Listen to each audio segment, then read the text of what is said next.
In the winter of 1527, a boat arrived at a lonely island off the Pacific shore of South America.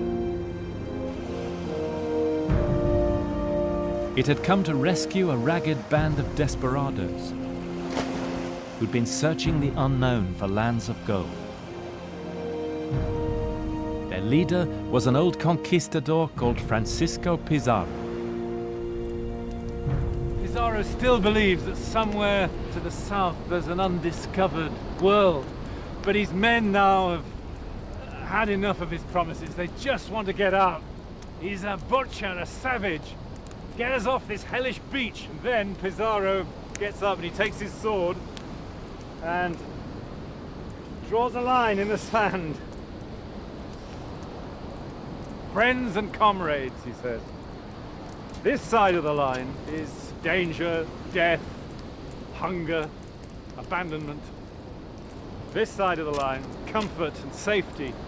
That side of the line, go back to Panama and you'll be poor. Cross over this side and you'll be rich beyond your wildest dreams. 13 of them cross over, the glorious 13 they called them, and they would participate in one of the most amazing events in the whole of history, the conquest of an empire which until that moment was unknown to the whole of the world, the empire of the Incas.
Unlike the Europeans, the Incas still lived in sacred time.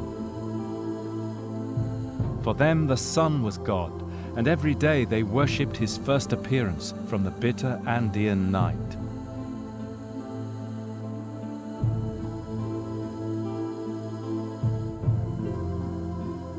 And we thought this was the whole world, said one of them, for we knew of no other, until the Spanish came.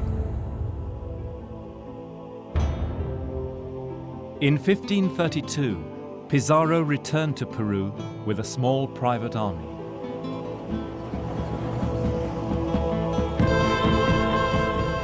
With him were the survivors from his island, his hometown friends, and 4 of his brothers, as close-knit as a mafia clan. Ahead of them lay a vast empire, and the great Inca himself, Atahualpa.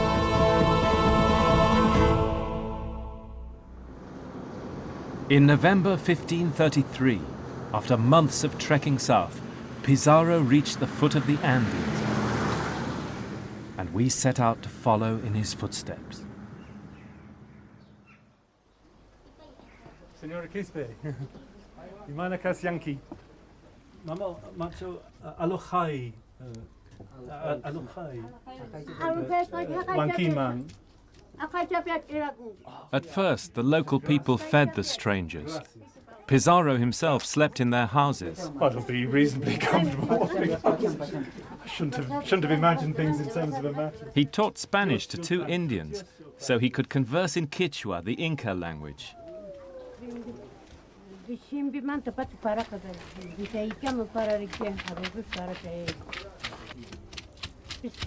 And those nights, the Spanish gathered their first impressions of this great state and its people. How rational the Indians are, said Pizarro's secretary. The people seem very obedient to their rulers. Very good. Here, the Spaniards tasted potatoes for the first time, along with more exotic dishes. There's an old story that in ancient Inca times, there was a period of famine. The people were starving, and they discovered this furry little rodent among the rocks, and it was good to eat, and it saved them. They only eat it for special festivals, religious festivals and so on. They're doing it today because they've got a foreign guest.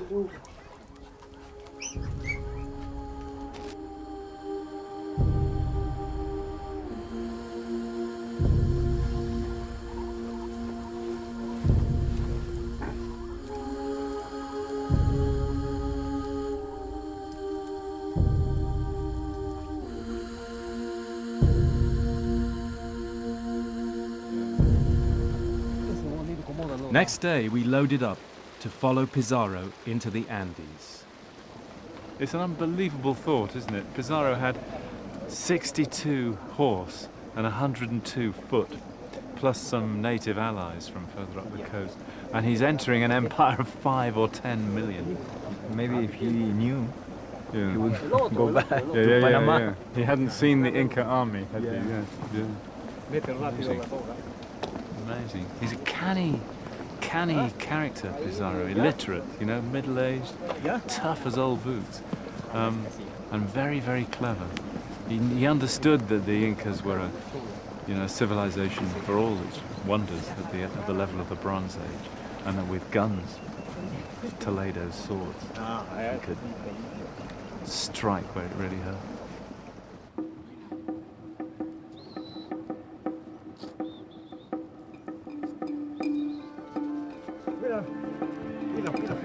The roads of the Inca Empire stretched 3,000 miles from Chile to Ecuador, and this one led to the camp of the Inca himself at the town of Cajamarca. We followed a narrow, steep path, the Spanish said, straight up to the mountain peaks. It's still there, with its Inca steps.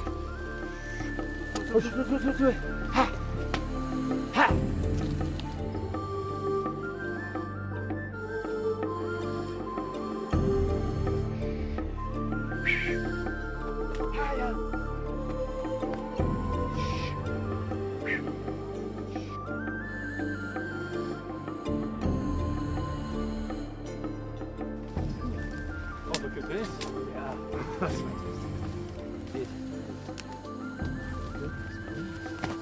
So is this Inca, Ricardo? Well, there was nobody but the Incas who made this kind of work. Wow. You see. Look at this.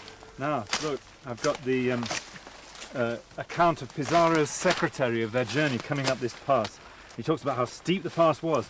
When they got to the top, it was defended by a fortress surrounded by stone walls, built on a hill with very steep rocks on either side. That's it. We're on its tracks, you see. This is the thing. And almost nobody knows this place in Peru. Yeah, really. Yeah. It's amazing.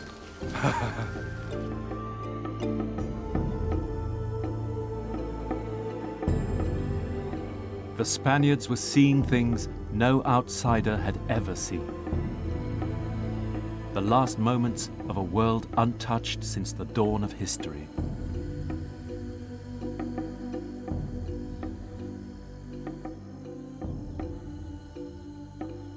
After 5 days' march over the mountains, Pizarro came out above the town of Cajamarca.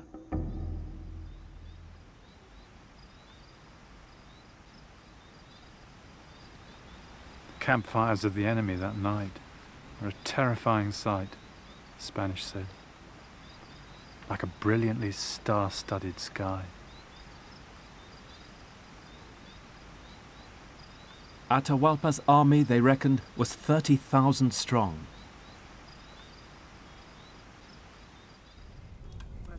The Spaniards were on edge now. Why had they been allowed to come on unopposed? Were they walking into a trap? Pizarro's secretary tells the tale. Few of us slept that night. We just talked about what we should do. All were full of fear, for we were so few and so deep into the land, and with no hope of rescue.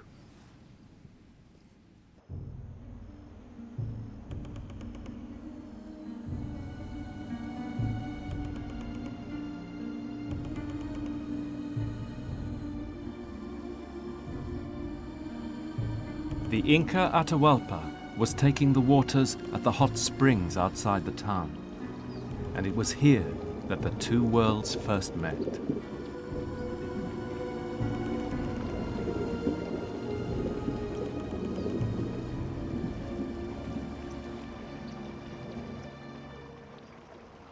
The Spanish advance party told Atahualpa that Pizarro loved him dearly and would fight for him against his enemies. And he smiled, said the Spanish, as if he didn't think much of us.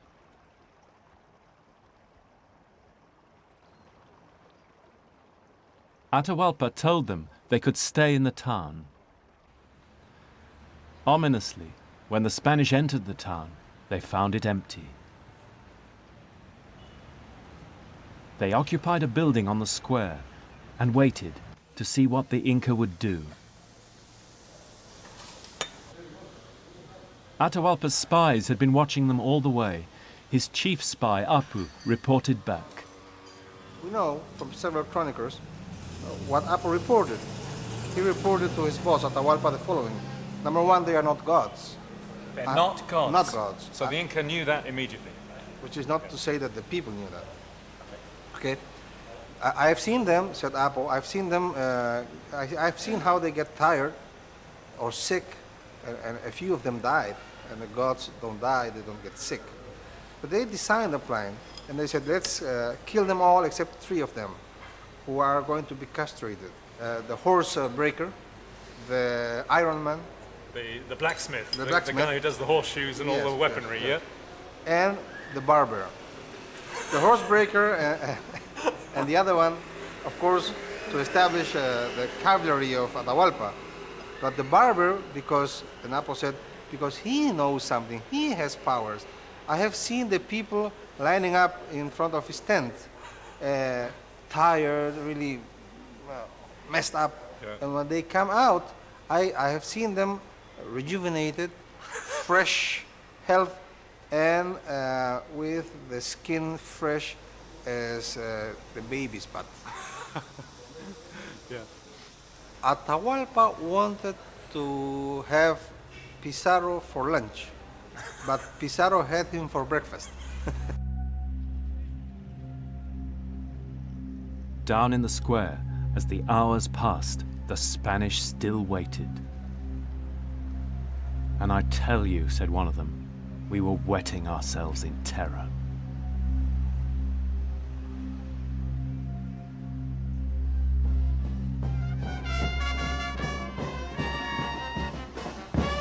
At last, Atahualpa entered the square on the shoulders of his courtiers. He was around 30, handsome and intelligent, the red royal tassel on his forehead, and a silky soft cloak made of the skins of vampire bats.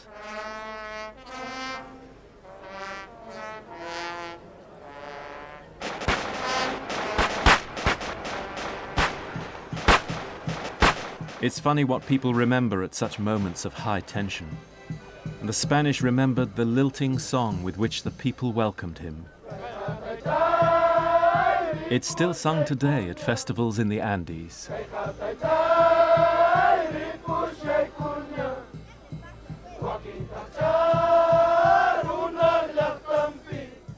Pizarro watched with his captains and his priest Valverde. Atahualpa took his seat in the middle of the square. Then the priest Valverde stepped forward with a cross and a prayer book, and he made a speech about Christ and the Pope and called upon the Inca to abandon his false religion and embrace Christ. I follow my religion, said Atahualpa, the undying sun and the ancient gods of the Incas. What is your authority for your religion? He said. The priest held up his book. Give it to me, said Atahualpa, so I may see if it speaks to me. And he turned the pages carefully and then looked up. Why does it say nothing to me? He said, and he threw the book on the floor. That was what Pizarro had been waiting for. It was the moment on which his whole career had converged. It gave him his pretext for war, and he gave the order to attack. And from the porticos all around this square, the Spanish came out, and just opened fire on the masses of people crowded here.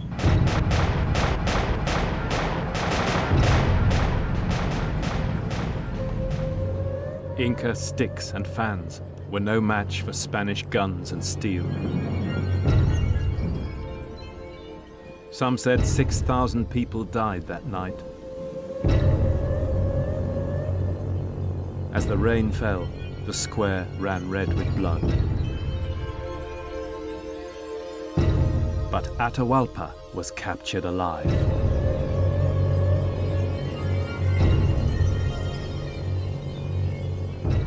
They took him in chains to a prison close by. It's still there.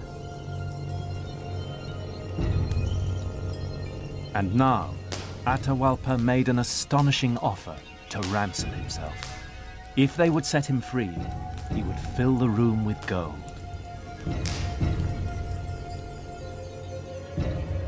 On his desert island, had Pizarro ever imagined this?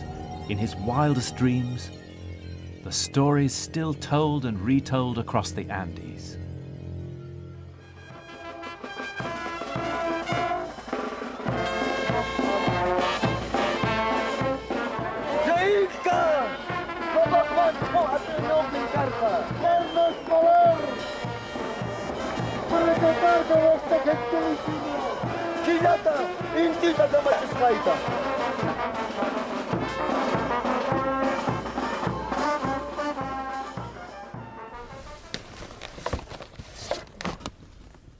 But there are other Inca versions of the story. One of them, a unique manuscript discovered only in the 20th century. Thank you very much. This is it. This is the famous Nueva Crónica and Buen Gobierno. It's really exciting to be facing this document, a document which is unique, because here you are not only see things that are valuable for the past, but also things that will help you to understand the present. The author, Huaman Poma, was a man of Inca descent. This is the point of view of a vanquish, of one of those Indians who were conquered by the Spanish people. And he's always insistent, for example, that the real owners of the Indian territories are the Indians, and the Spaniards are the owners of Spain. And each one, if they, in their own realm, the thing is perfect, order is perfect. But if the Spaniards come here to the Indians and pretend to be the owners, then that is representing the disorder of the world, that the world is upside down. The world is upside down. The world is upside down.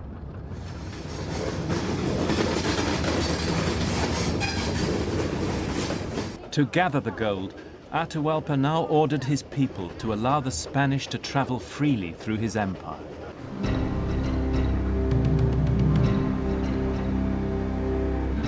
And the Spaniards set out on the greatest plundering raid in history.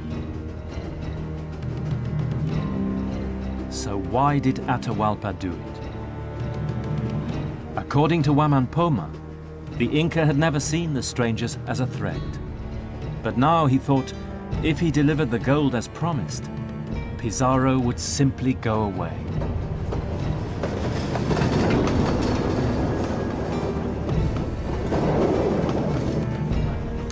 At that time, says Huaman Poma, we Indians lost all sense of direction. We forgot our gods and lost the authority of our rulers.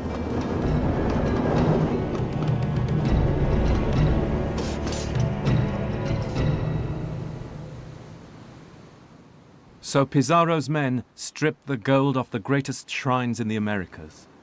Atahualpa filled his ransom room with 7 tons of it, one of the greatest treasures in all of history. He'd kept his word, but what would Pizarro do? Pizarro put Atahualpa on trial for treason. The jury, the Pizarro brothers and their friends. The verdict, the Inca must die. It was the most despicable thing we ever did in the Americas, said one conquistador.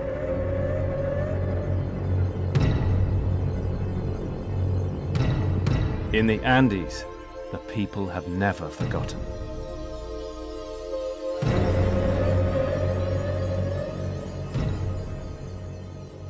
Inca yayata, hapi huchishpa, siri payashpa, wañuchirkami. Puma shunguan, atuq makiwan, llamatashina tukuchirkami. Runtuq urmashpa, illapantashpa, kawsaq runawan pambarirkami. Puma Shunguan is el corazón, the heart of a puma. See? And Yamatashina, they killed him like a llama.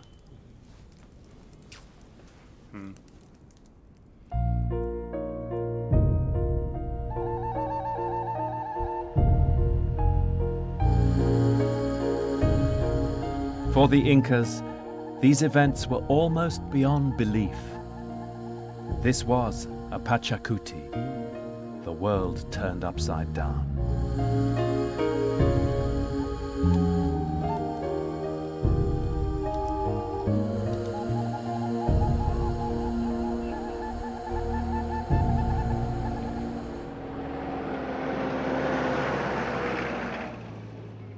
Pizarro now marched his army in triumph south on the Inca royal road 1,000 miles to the capital of the Inca Empire, Cuzco. On November the 15th, 1533, we Spaniards reached Cuzco. It was a wondrous thing to behold.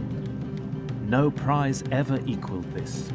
The streets were grand, the palaces of finely jointed stone blocks of great antiquity. It was the richest town in all the Indies, founded by the first Inca and refounded in 1533 by Francisco Pizarro.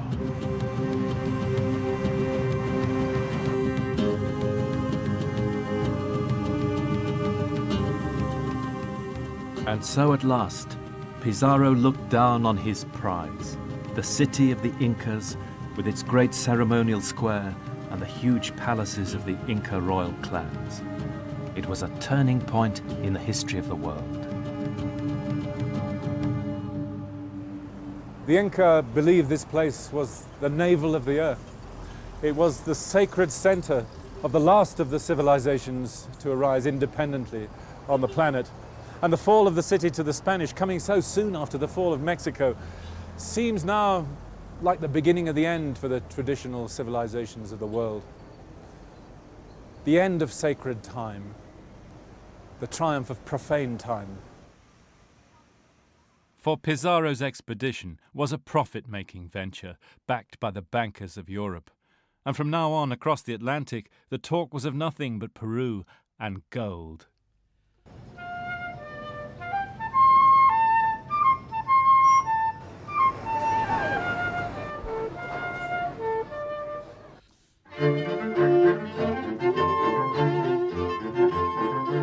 Europe was amazed.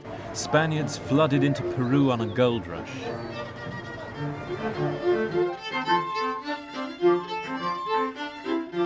The Pizarro brothers flaunted their newfound fortunes.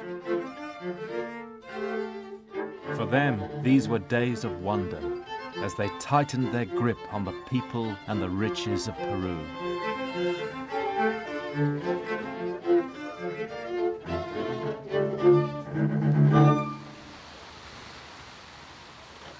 To win hearts and minds, the Pizarros appointed a puppet king, Atahualpa's half-brother Manco. But the Spaniards treated him with contempt, and to the Inca's horror, Gonzalo Pizarro raped Manco's wife and took her for himself. Word soon spread of a war of liberation. Manco summoned his leaders to a secret meeting. Perhaps it took place in the Inca Sun Temple, which still stands today inside a Cuzco church. Manco's words were recorded by his son, Titu Cusi. I've summoned you all here, said Manco, because we all know now clearly who these foreigners really are. They're not worthy people sent by God, but children of the devil. We've endured 1,000 insults. They've treated us like dogs while swearing to be our friends. Now, I want you to send your messengers throughout the whole country and summon all your forces to gather here in Cuzco in 20 days' time to attack them. Make sure that the bearded ones hear nothing about this, and we'll kill every last one of them. And then perhaps we may awaken from this nightmare. Manco's plan was a concerted attack all over Peru. Above Cuzco, a vast Inca army gathered in the hills. The Spaniards were surrounded.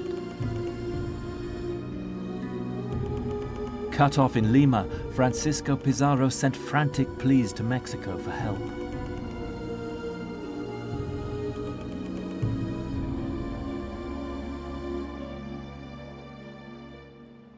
Three relief columns were wiped out by Manco's armies. Here in Cuzco, Spanish survival hung on whether they could take the Inca fortress, which controlled the city at Sacsayhuaman. The Spaniards were outnumbered and at times outfought.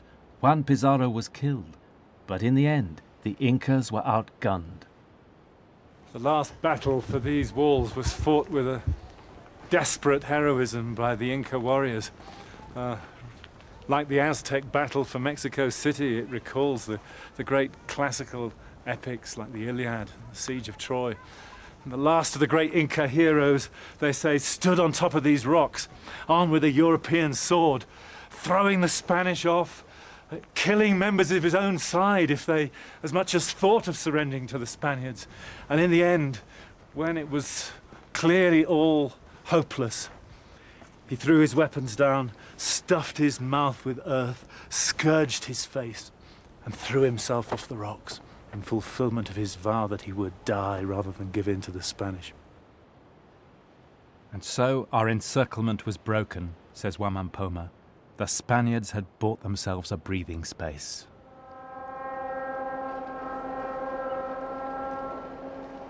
The Pizarros now took savage reprisals against the civilian population, the women and children who were helping Manco's army. A massive exodus followed as those who could fled north into the Sacred Valley.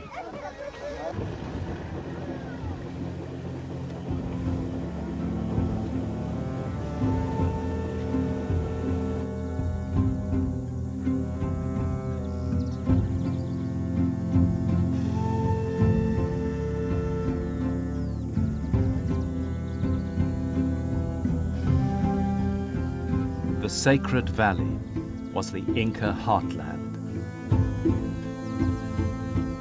Here they built their finest palaces, with huge terraces to grow maize and coca leaves. And here Manco and his high priest could call on the help of the ancestors.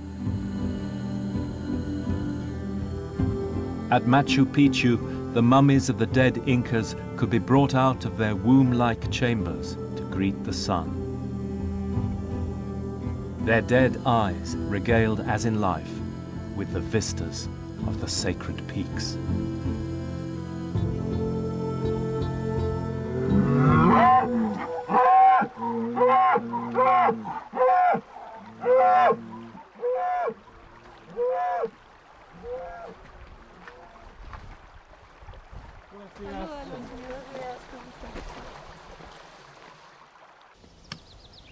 According to Wamampoma, Manco built new terraces and houses here to feed and shelter the influx of troops and refugees. You can still see them at Ollantaytambo with its Inca housing plots and water channels. The Incas boasted that Manco had made this the strongest fortress in all Peru.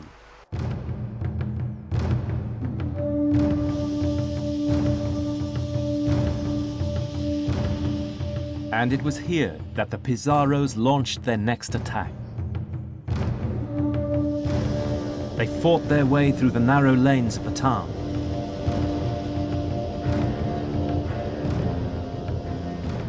And then they attacked the fortress which towers above. The Spaniards now sent a force of commandos right up on top to try and seize the rocks above the fortress.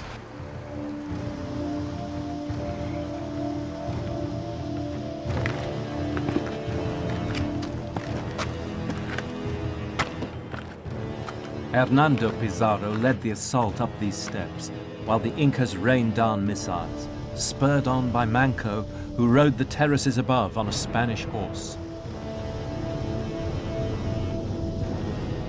Then, suddenly, the Indians hit us from every side, and to hear the roar of their army, it was as if the mountain was about to crash on top of us.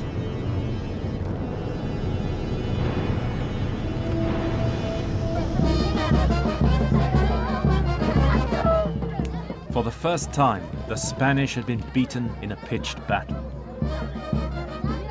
"One more day and we would have killed them all," said Tito Cusi. "My father's men laughed heartily at the Spanish rout, and how we celebrated our victory."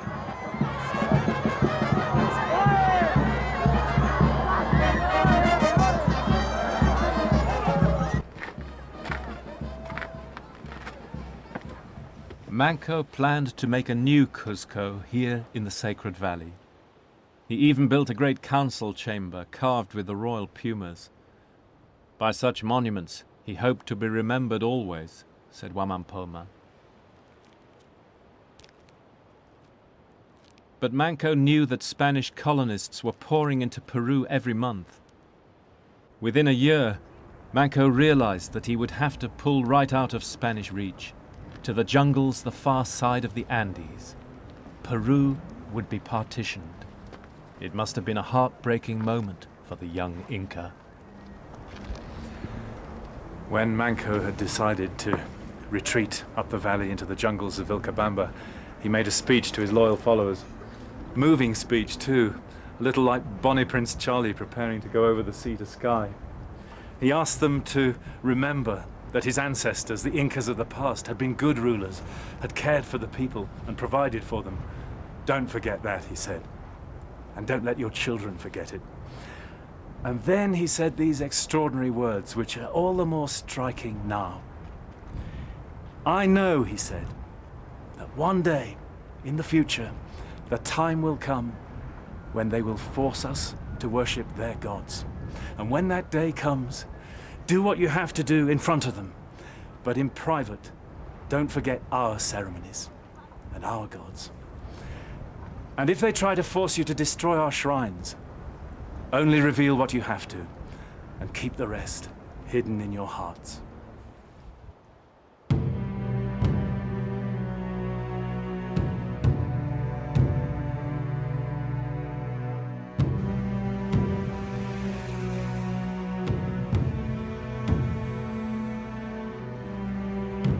So the Inca Empire was to be divided. Manco's court and his army began their long march over the Andes, demolishing the road behind them as they went. Cold, nearly 13,000 feet. Oh Lord. No wonder the hands are freezing cold.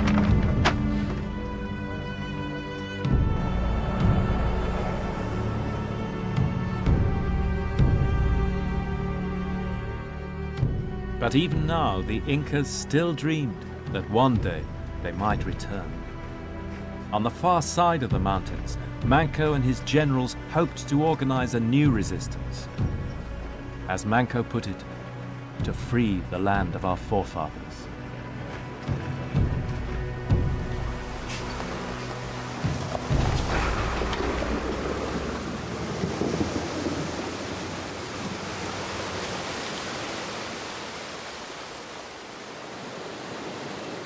Manco destroyed the rope bridge here at Chaulé. The river was to be the boundary between the two worlds. But no one crossed the Pizarros.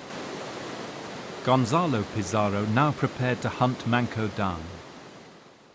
Manco's line of retreat had led him to a remote jungle hideaway at Vilcabamba, the lost city of the Incas. With him, Gonzalo took 300 of the toughest conquistadors, more than his brother had led to Cajamarca. And we set out to follow him. Good.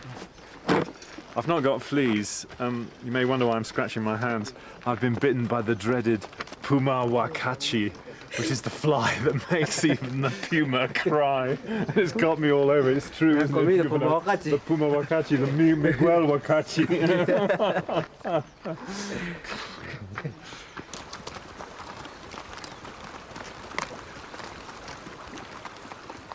The first stage of our trek in Pizarro's footsteps took us across bleak uplands over the last of the high passes towards Amazonia. Manco had retired to the farthest corner of the Inca world to create his new kingdom. Buddy, buddy.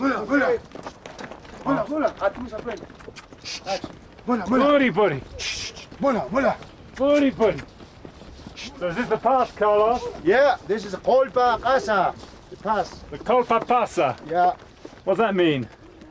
that's the highest point, highest pass on the trail. Right, I'll catch you up in a minute, okay? The Colpa Pass, the high pass. About 12,400 feet. And this is the last of the passes before the road goes down and down and down towards the headwaters of the Amazon and down into Amazonia itself. When the Inca resistance headed this way, they were saying goodbye to their old homeland.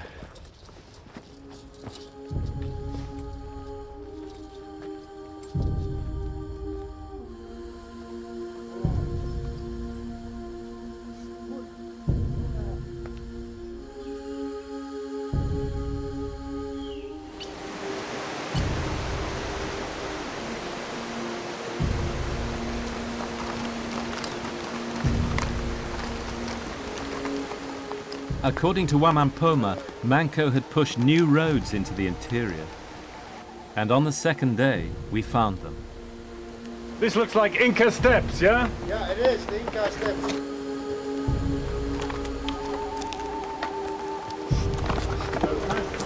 Quite well preserved up here. Yeah. Pizarro now scented blood. We cannot fail to get Manco now, he said, dead or alive. But Pizarro was too confident, and he fell into Manco's trap.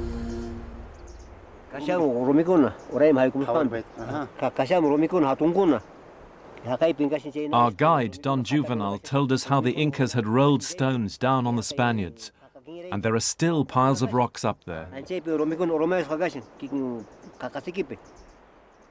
36 conquistadors were killed. Gonzalo was forced to retreat and wait for reinforcements before he dared push on.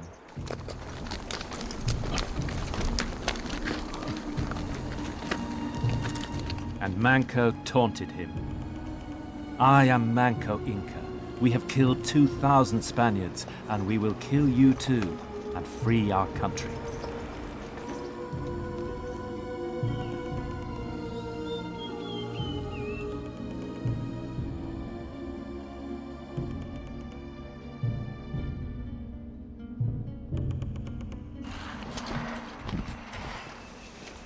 The following day, we came down through the clouds into sodden rainforests. In places, landslides had taken the path away.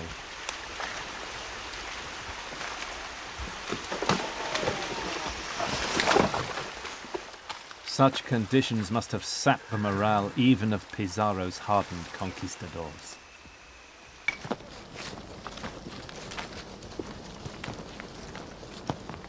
Finally, around 5 o'clock on the third day's march, we came in sight of Manco's lost city. So Don Juvenal, this is Espiritu Pampa. See? So there it is, the lost valley of the Incas, the site of their last city. It's so secluded, so hidden that you can understand why it was never discovered until the 20th century. And you can understand too why the last survivors of the Incas thought they might be safe here, hidden away from the rest of the world.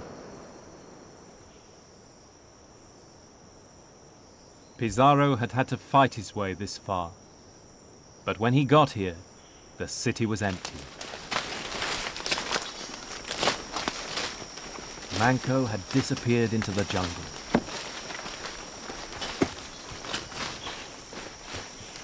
This is la plaza principal, Don Juvenal. Sí, plaza principal. Aquí, chao plaza, man. Chao plaza, gacha, ton plaza. Today, Manco's city lies scattered over a square mile of forest, so choked with vegetation, it takes time to make out the shapes of the buildings and the terraces.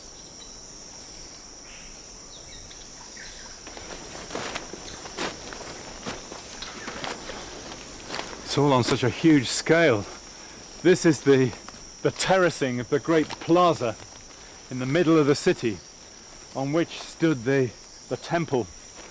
And they brought all their most sacred relics here from Cuzco, the mummies of the last of the dead Incas, and above all, the most sacred relic, the punchao, the golden image that symbolized the rising sun, in whose chest was a heart made out of dough, made from the powder of the hearts of the dead Incas.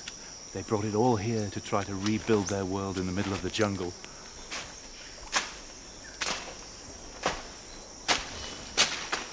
Gonzalo searched these forests for 2 months, till sickness and starvation forced him to retreat. By his fingernails, Manco had survived.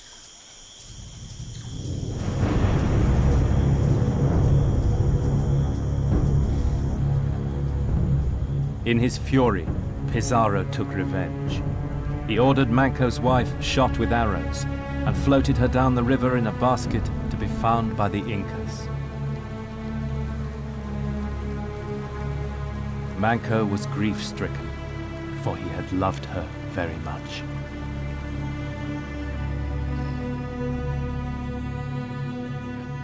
Meanwhile, Pizarro's private empire began to fall apart. Like all mafia families, the Pizarros had made bitter enemies. In a scene from The Godfather, old Francisco, the discoverer and conqueror of Peru, was murdered by the son of his first business partner. Manco, meanwhile, had made his new capital at a place called Vitcos. Fantastic. There's the Vilcabamba River. The Spanish described the place as being on a high mountain with wonderful views over the province of Vilcabamba. And on top, they say, there was a substantial flat area where majestic and sumptuous buildings had been erected with great skill and art. And you can see their ruins even from this distance.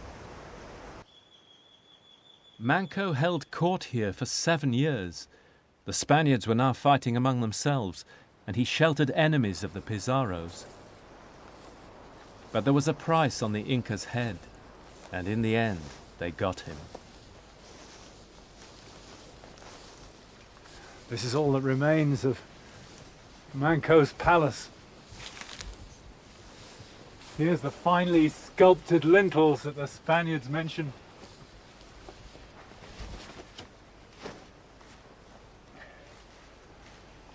And here's the plaza where it all happened.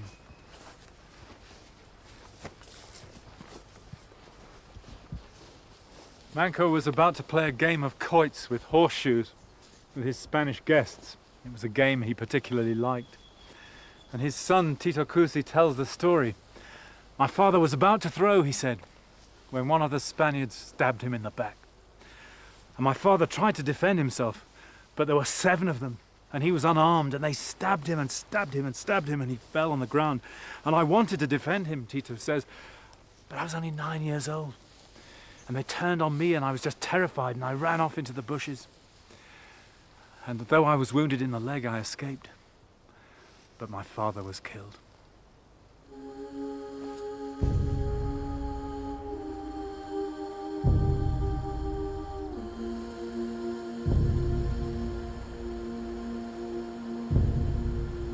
Manco had been the one Inca who offered hope of long-term resistance.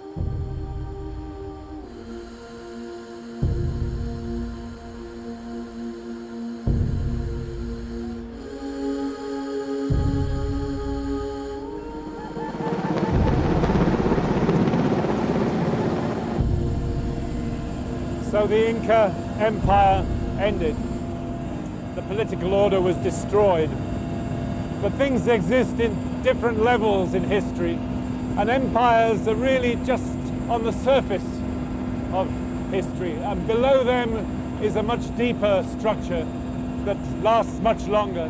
The long-lasting, tenacious, deep-rooted culture of the people of a region, shaped by their landscape and their climate. And up here in the Andes, the Inca people survived, and the beliefs survived. Just as Manco Inca had said, the people themselves did not forget.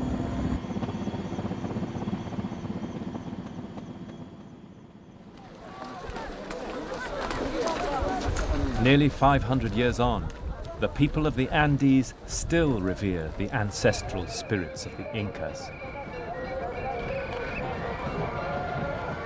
Every year in June, they go up in their thousands onto the glaciers of the sacred mountains.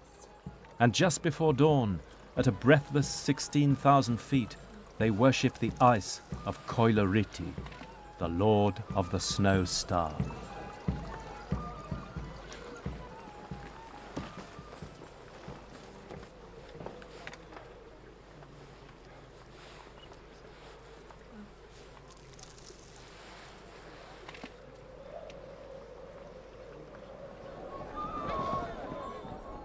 And afterwards, like their Inca ancestors, the people greet the rising sun.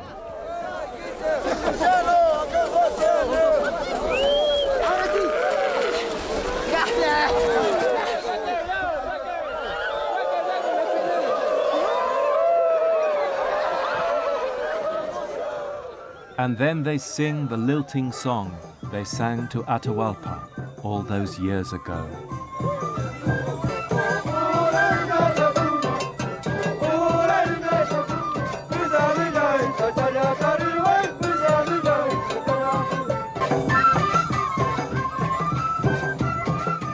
When the last Inca is dead, said old Francisco Pizarro, the people will weary of resistance and take our part. But the conquest is not over yet.